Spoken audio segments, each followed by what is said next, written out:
আমার নবীর হেলমেটের ভিতরে ওই পাথর মুবারকটা যখন লেগে গেল, দুইটা কড়া মুবারক আমার নবীর মাথা মুবারকের মধ্যে ঢুকে গেছে।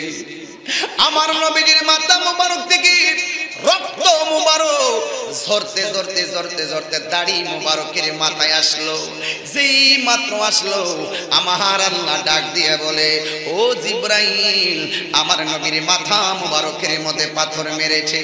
শুধুমাত্র মাথা মুবারকের মধ্যে সীমাবদ্ধ রাখে নাই, আমার নবীর যেই নবী হাঁটে মুক্তার দানার মতন ছুটে পড়তো, ওই দন্ত মুবারকের মধ্যেও পাথর মেরে দিয়েছেন। আমার নবীর দন্ত মুবারক দুইটা ভাঙ্গা বালাইছে। জোরে কি নাউজুবিল্লাহ বলবেন না? এবারে জিবরাইল ডাক দিয়ে আল্লাহু আকবার, আকাশ বাতাস মুখরিত করে বলবেন। সেই দিনে জিবরাইল আল্লাহু আকবার ডাকটা ছিল অত্যন্ত করুণ। জিবরাইল আলাইহিস সালাম ডাক দিয়া বলে, আল্লাহ গো,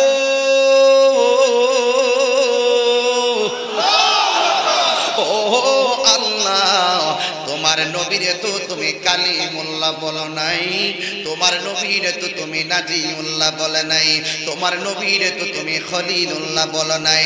হাবিবুল্লাহ বইলা যুদ্ধের ময়দানে মাথা মুবারক ভাঙ্গাইলা, আর তুমি দন্ত মুবারক ভাঙ্গাইলা। তুমি আল্লাহ কোন খেলার মধ্যে ফালাইলা?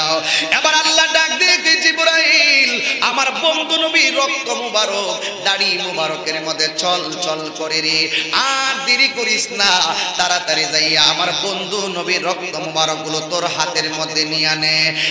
এক ফোঁটা রক্ত যদি জমিনের মধ্যে পড়বে, জমিনে কিয়ামত পর্যন্ত কোনো গাছপালা হবে না। জোরে জোরে কন্যা আল্লাহু আকবার। এবার জিবরাইলের জীবনে তিনবার পৃথিবীতে দ্রুত গতিতে আসছে। একবার হলো যখন ইসমাইলের গলায় তার বাবা যখন ছুরিকা চালাইছে, জান্নাত থেকে দুম্বা নিয়ে আসছে দ্রুত গতিতে। দ্বিতীয়বার আসলেন যখন আমার নবী যখন হযরতে ইউসুফ আলাইহিস সালামকে যখন তার ভাইয়েরা কুয়ার মধ্যে ফালাইছে, দ্রুত গতিতে আসিয়া ওই ইউসুফ আলাইহিস সালামকে জিবরাইলের পাখা দিয়া রিসিভ করলেন। আর তিন নম্বর হলো নবীর দাড়ি মুবারকের রক্তগুলো ছলছল করে ওই রক্ত মুবারক রিসিভ করার জন্য জিবরাইলের চাতক পাখির মতন নবীর সামনে হাজির হয়ে গেছে।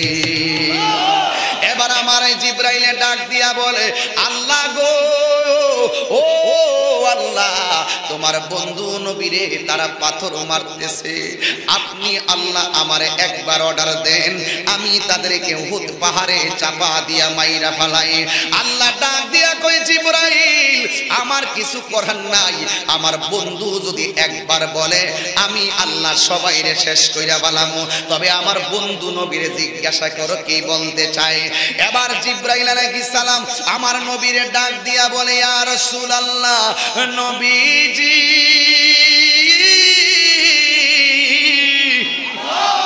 ও মায়ার নবী গো, আপনি নবীরে আল্লাহ হাবিবুল্লাহ বলেছেন, আপনি নবী শুধু একবার আমার অনুমতি দেন, আমি বিয়াদব গুলারে পাহাড়ে বাইরায়া মাইরা ফেলাই। আমার নবী ডাক দিয়া কই, জিবরাইল, আমি তো গজবের নবী না, আমি নবী হইলাম রাহমাতুল লিল আলামিন। এই আওয়াজে মানি না, জুড়ে বলো আল্লাহু আকবার। এবার আমার নবীর দন্ত মুবারক থেকে রক্ত মুবারক ঝরে আমার নবী একটা গর্তের মধ্যে পড়ে গেলেন। আল্লাহু আকবার বলেন। আমার নবী একটা গর্ত মুবারকে পড়ে গেলেন। আমার নবীর একটা উট ছিল, উটের নাম হলো কাসওয়া। উটের নাম কি? কথা বলেন, উটের নাম কি? এই পৃথিবীর মধ্যে কয়েকটা প্রাণী বেহেশতে যাবে। এক নম্বর একটা কুত্তা বেহেশতে যাবে, কি একটা কুকুর বেহেশতে যাবে, দুই নম্বরে একটা মাছ বেহেশতে যাবে, তিন নম্বরে একটা উট বেহেশতে যাবে। জোরে করে আল্লাহু আকবার। এখন প্রশ্ন করবেন, হুজুর ওই কুকুরটার নাম কি? ওই কুকুরের নাম হলো কিতমির। যে আসহাবে কাহফের ঘটনা আপনারা জানেন, ওই কুকুরটা ওলিদেরকে মহব্বত করেছিল, আল্লাহর কাছে পছন্দ হয়ে গেছে। কুকুরটা জান্নাতে যাবে, মাছ বেহেশতে যাবে। হুজুর মাছ কোনটা? ওই মাছটা, যেই মাছটা ইউনূস নবীরে গিলে ফেলছিল, যেই মাছটা ইউনূস নবীরে পেটের মধ্যে রাখছিল, ওই মাছটা জান্নাতে যাবে। এখন একটা উট যাবে জান্নাতে, ওই উটটার নাম হলো কাসওয়া। ওই উটটার ভিতরে আমার নবী চলতেন। ওই উটটা যখন দেখলেন আমার নবীজি ওই গর্তের মধ্যে পড়ে গেলেন, ওই মুহূর্তে উটটা চতুর্দিকে ঘুরতেছে আর জবান দিয়া যেন বলতেছে, ইয়া রাসূলুল্লাহ, নবীজি, ও মায়ার নবী গো, আপনি আমারে দিয়া চলছেন, আপনি আমারে দিয়া ঘুরেছেন, কিন্তু আমি উট যদি 7 দিনও না খাইতাম, আপনি নবী যখন আমি অনাহারি উটের উপরে বসতেন, আমার সেকেন্ডে 7 দিনের ক্ষুধা দূর হয়ে যাইত। কে আমার উপরে ওইটা আমার ক্ষুধা দূর করবে? ইয়া রাসূলুল্লাহ, আপনি চলে গেলে আমি কারে নিয়ে ঘুরবো? এইভাবে উটটা গুইরা গুইরা গুইরা গুইরা শুধুমাত্র আফসোস করতেছে। হঠাৎ কইরা একটা বিয়াদব আমার নবীর মাথা মুবারকের বরাবর এত বড় একটা পাথর ছেড়ে দিলেন। এই পাথরটা যখন ছেড়ে দিলেন, ওই পাথরটা নবীর মাথা মুবারকের দিকে আসতেছে। উটটা যখন দেখলেন পাথরটা আসতেছে, ওই পাথরের ভিতরে এই উটটা এমন জোরে একটা লাথি মারছে, ওই পাথরটারে উড়াইয়া একেবারে পাহাড়ের ভিতরে ঢুকাইয়া দিয়েছে। জোরে কি আল্লাহু আকবার বলবেন না? আরে পুট হইয়া নবী চিনে, গাছ হইয়া নবী চিনে, পাথর হইয়া নবী চিনে, আর আমরা সৃষ্টি সেরা জীব হইয়া নবী না চিনলে জাহান্নাম জাহান্নাম জাহান্নাম। কথা বলেন ঠিক কিনা? এবার আমার নবী গর্তের ভিতরে একটা সাহাবী আমার নবীরে খুঁজতেছি, খুঁজতে খুঁজতে যাইয়া দেখে আমার নবী গর্তের ভিতরে পড়া। আমার নবীজি গর্তে যখন পড়ে আছেন, ওই সাহাবীটা দেখতেছে আমার নবীর রক্ত মুবারক গুলো ঝরতেছে। ওই মুহূর্তে ওই সাহাবী আমার নবী রক্ত মুবারকের জায়গায় মাটি চাপা দেয়, রক্ত মুবারক বন্ধ হয় না, রক্ত মুবারক শুধুমাত্র বের হইতেছে। হঠাৎ করে সাহাবীটা মনে মনে কয়, যদি কোনো কিছু দিয়া রক্ত বন্ধ না হয়, রক্ত মুবারক বন্ধ না হয়, আমার জিহ্বাটাই। আপনাদের এলাকায় সেলো মেশিন আছে কি?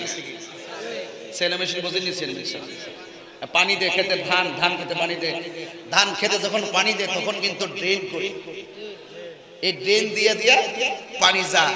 ওই সাহাবী নিজের জিহ্বাটারে ড্রেন বানাই দিছে আমার নবীর দন্ত মুবারকের গোড়ায়। আর সুবহানাল্লাহ। টিউবওয়েল থেকে পানি ওঠে কোথায় থেকে? সমুদ্র থেকে। টিউবওয়েল থেকে পানি তোলে কোথায় থেকে? একেবারে নিচ থেকে। কিন্তু ওই লোকটা, ওই সাহাবীর নিজের জিহ্বাটাকে ড্রেন বানায়া নবীর দন্ত মুবারকের গোড়ায় এইভাবে লাগাইয়া দিলেন। আর যত রক্ত মুবারক গুলো আসতেছে, আমার নবী রক্ত মুবারক গুলো সেই ড্রেন দিয়া দিয়া কোথায় যাচ্ছে? পেটে যাচ্ছে।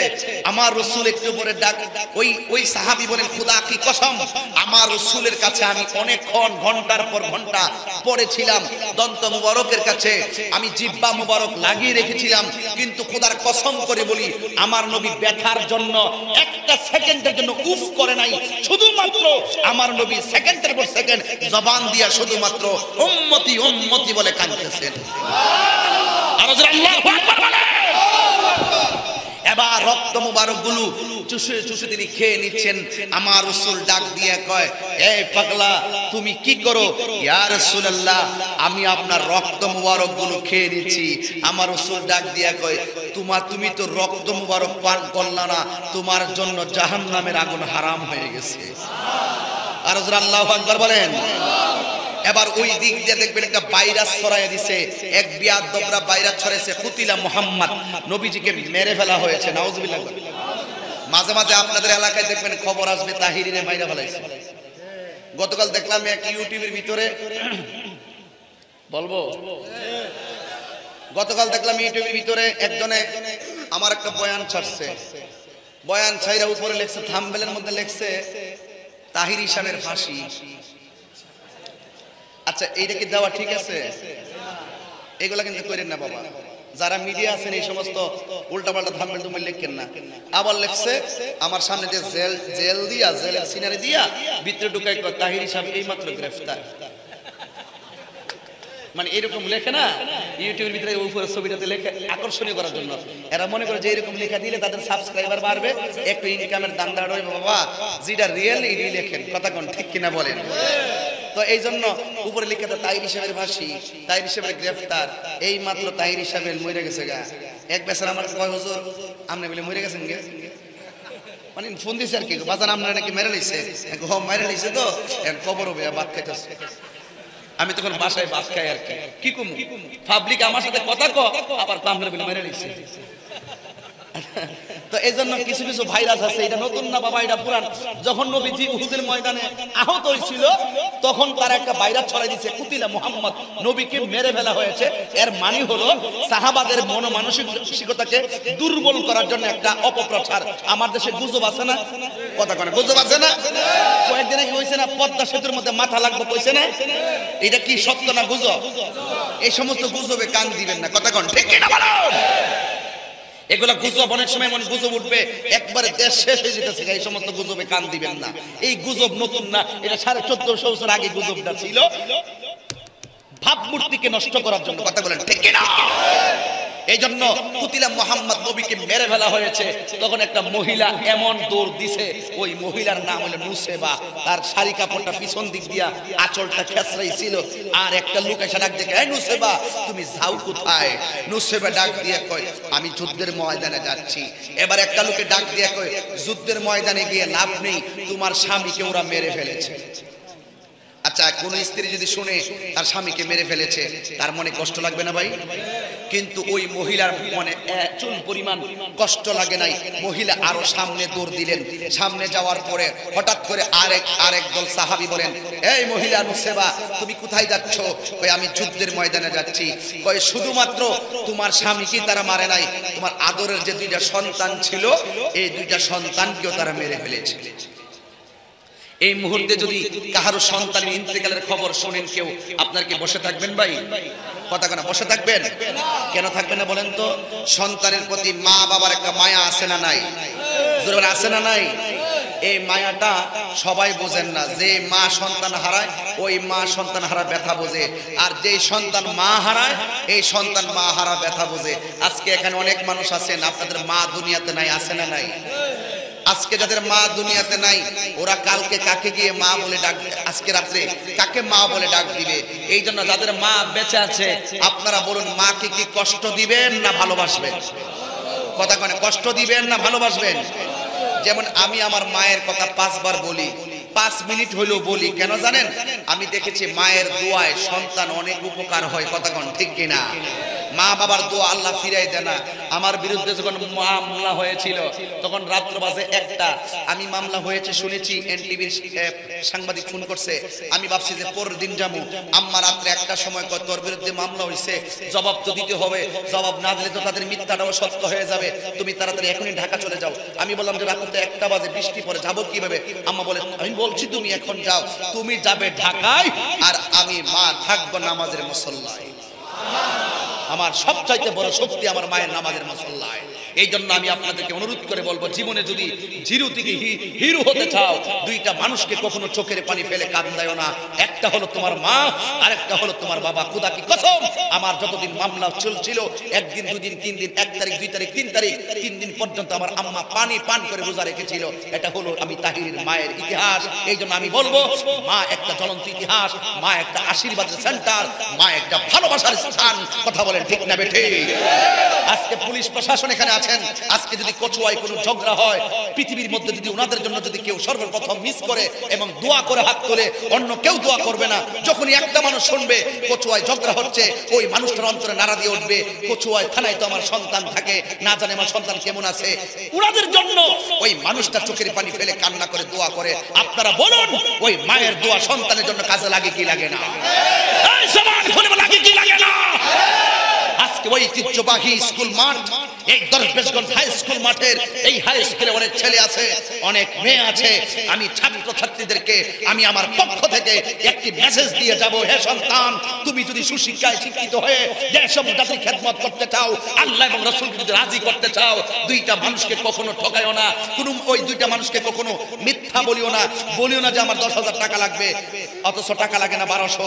এইভাবে মানুষকে ঠকাইও না। ওই মানুষটা তোমার কল্যাণের জন্য সব সময় দোয়া করে, ওই মানুষটির দোয়ার মধ্যে কোনো ভেজাল নাই, কোনো স্বার্থ নাই।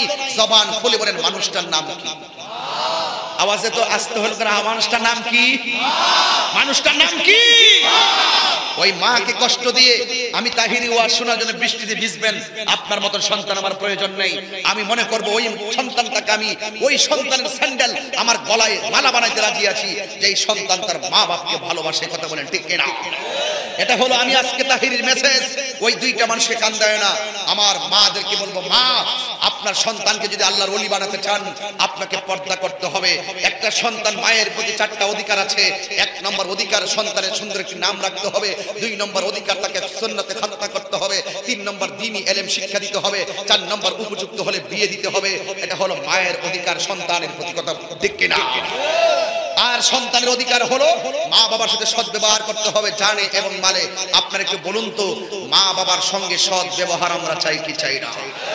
আর হাত তুলে বলেন, চাই কি চাই না? আমার সাথে সবাই মেহেরবানি করে বলেন, যেই দুঃখিনী মা, যেই দুঃখিনী মা, হায় রে আমায় করেছে লালন, করেছে লালন, আমি কেমনে দিব ওই দুঃখিনী মায়ের দাফন, আমি কেমনে দিব ওই দুঃখিনী মায়ের দাফন। মাগো তোমার মতো লই না কেহ, আমায় কোলে টানি আদর করে মুছে নাকি। আল্লাহু আকবার। আদর করে মুছে নাকি আমার চোখের পানি, হাইরে মা জননী আমার, হাইরে, সবাই বলেন না আব্বা, হাইরে মা জননী আমার, হাইরে মা জননী। একটা জবানও বন্ধ রাখবেন না। আমি দেখেছি ইদানিং অনেক যুবক গোলাপান মার সঙ্গে খারাপ ব্যবহার করে, এমন যুবক সমাজে আছে না নাই? আমি যাচাই বাছাই করে দেখেছি, যতটা ছেলে বর্তমানে নেশার সাথে সম্পৃক্ত, বাবার সাথে সম্পৃক্ত, ইয়াবার সাথে সম্পৃক্ত, মাদকের সাথে সম্পৃক্ত, ডেন্ডির সাথে সম্পর্ক, ফেন্সিডিলের সঙ্গে সম্পর্ক, যতগুলা সন্তান নেশার জগতে সম্পর্ক, একটা সন্তানও বাবা মাকে ভালোবাসে না। কথা বলেন ঠিক কিনা? দুই হাত তুলে বলেন ঠিক কিনা? আল্লাহ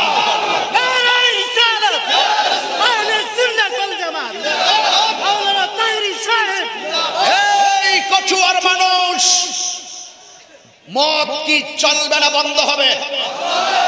এই বিদ্যাপীঠ হাই স্কুলের মাঠে আমার সুশীল ছাত্র সমাজকে খেয়াল করে বলছি, ছাত্র সমাজ যেই হাতে উঠবে সভ্যতার কলম, আর এক হাতে থাকবে সভ্যতার কাগজ, সেখানে রচিত হবে সভ্যতার ইতিহাস। সেই ইতিহাস যেন বিকৃত করতে না পারে মাদক নামের সর্বনাশা। কথা বলেন ঠিক কিনা? বলেন। এই জন্য আপনাদেরকে বলবো, আজকে যতটা সন্তান মাদকের সাথে আসক্ত হয়েছে, ওই সন্তান দ্বারাই মানুষকে হত্যা করা সম্ভব হয়েছে। যতটা সন্তান মাদকের সাথে আসক্ত হয়েছে, তার পক্ষেই মা বাবাকে কষ্ট দেওয়া সম্ভব হয়েছে। এই জন্য আমার সঙ্গে কচুয়ার মানুষ সবাই বলেন, মদ কি চলবে না? বন্ধ হবে।